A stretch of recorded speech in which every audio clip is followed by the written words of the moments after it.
What is the most intoxicated you have ever been? Before I got sober in 2016, I was an absolute train wreck, just a garbage disposal for any and all substances. I played this game where I'd take strange pills my DJ friend would give me that he got at shows. I was super into opiates and anything I could my grimy paws on. Well, I wanted to roll out by myself and play some video games at home. Sad, right? But anyway, I went down to the city to meet him and he handed me a sack of some hardcore stuff. So he hands me this baby sack and it's full of dark brown rocks. It was most certainly not what he said it was and I knew it. But being me, I figured I'd be fine. So I took a bunch of it. I rolled harder than I ever had in my life. I ended up leaving my buddy's house and driving home. I get there and I'm still rolling hard, so I take my clothes off and put on some music. After a few more hours I realize something is seriously wrong. Not only is my roll getting stronger, but I'm also starting to trip. So like 5 hours after I took it I'm tripping and rolling. I'm also just absolutely crazy. I'm talking to myself. I can barely think. I am so incredibly confused. Not a good time. The rest of this blends together. There is almost no concept of time and it all happened in my 2-bedroom apartment. So I began wandering my apartment. I would pass out, then wake up. Each time I woke up, I'd have different cuts on my arm. I found a broken mirror on my door,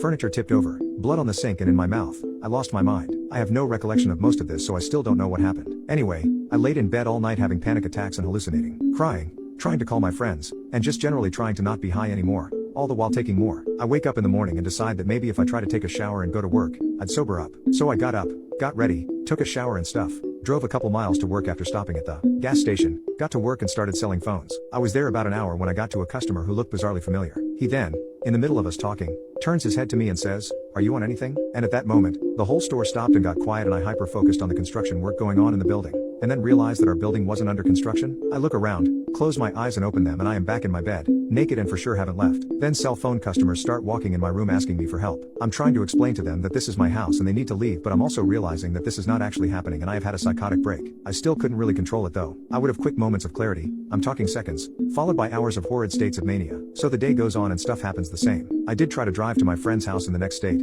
I made it 3 miles down the road before I realized I was swerving across 3 lanes of traffic and going 40. I drive back home. Somehow I bought beer on the way home. Anyway, I get home and it's about 7 p.m. and I need some grass now. I invited my buddy over and he and his girl came. She's spinning her glow hoop in my apartment and they were there for 3 hours. I remember, to this day, what he was wearing. I remember what we talked about. I remembered seeing him walk in my door and his voice. Remember this. Anyway, after about 3 hours he leaves, but for some reason she doesn't. She walked back to my room. I go back there and she's not there, so I go to the bathroom and then proceed to try to sleep again. By this time I had somehow thrown all the substances away. I still didn't sleep that night, but at about 4 a.m. I finally started to calm down and sober up. The next day I got out of bed when the sun came up and I physically had to crawl to my fridge. I laid by the fridge and drank V8 juice and some yogurt until it gave me strength to move. After I cleaned up, I went to that same friend's house to get some weed. I asked him why he didn't help me last night when I was clearly in distress. He says, "What am I talking about?" I told him about last night and how he was over there. He told me that he hadn't seen me for a few days, and that's when I realized I had hallucinated them as well. Hearing that shook me to my core. For about a week after that, I had such a hard time truly believing that what I was seeing in life was real. I still have mental health issues from those days. I got lasting facial tics from whatever combination it was that I had consumed.